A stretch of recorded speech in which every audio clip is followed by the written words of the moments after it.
Hello, everyone. Today we'll be talking about Japan's stalled innovation policy and discussing what's taken place and providing an analysis into what can be done. Today we've proposed two policy alternatives that we'd like to discuss in character. I'm a Japanese businessman. I'm government official. I'm a female SME employee. I'm a Japanese citizen.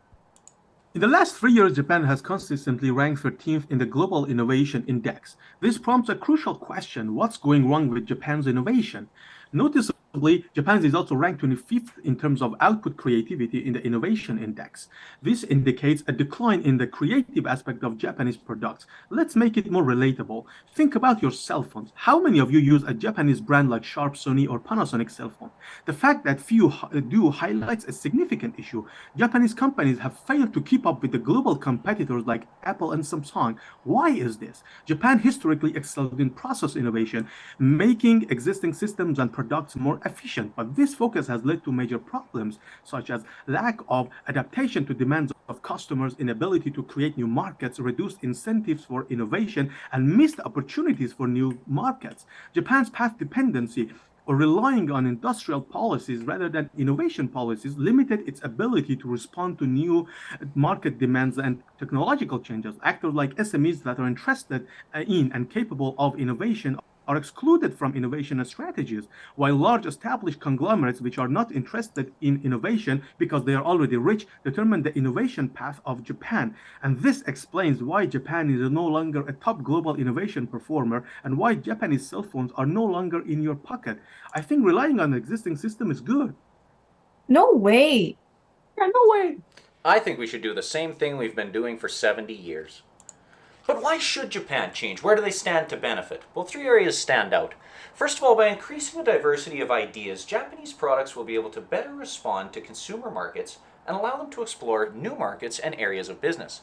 Inclusive networks for Japanese firms will allow them to bring in greater stakeholders, again, better understanding markets and allowing them to develop new, innovative products that they can sell at a profit.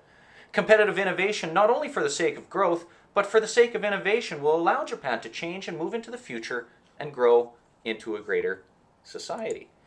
I believe that anything that's good for my profit margins is good for me. I don't like change. I love inclusion. Me too. But what really matters for Japan? Well, two goals stand out. Of course, first, inclusive growth must be achieved. The Japanese economy has stagnated for a long period of time, and when growth comes, it must include everyone. Second of all, global competitiveness through innovation is essential. By allowing Japan to develop new products, they will be able to innovate and grow into the future. Again, I just want to make money. I'm all for anything that helps me do that. The goals are good, but how? You'll see. Yeah, you'll see.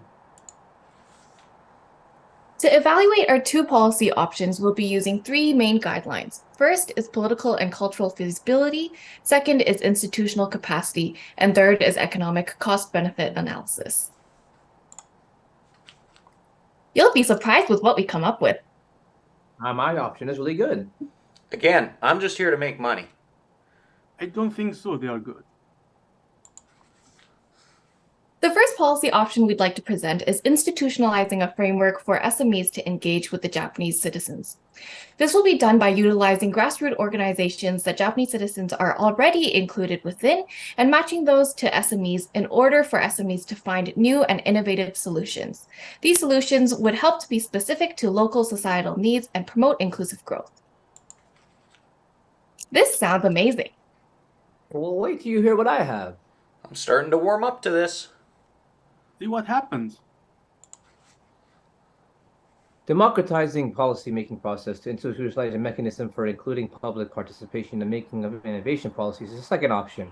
Japanese scholars have already made some significant progress in this area. However, there are a number of policy issues with this option because the problem is successful promotion of communication and collaboration between policy practitioners and the general public will take many years. And given how ambitious the program is at trying to make a large impact on Japan's institutional framework, it is likely to face a higher obstacle during its implementation phase. And so institutionalization of democratizing the policymaking process is not easy. Yeah, it's not easy at all. I think the Japanese spirit will get us there. Why should I make such radical changes? Because change is good. To conclude, we, in analyzing and evaluating the two options, will recommend the first one of institutionalizing a framework for SMEs to engage.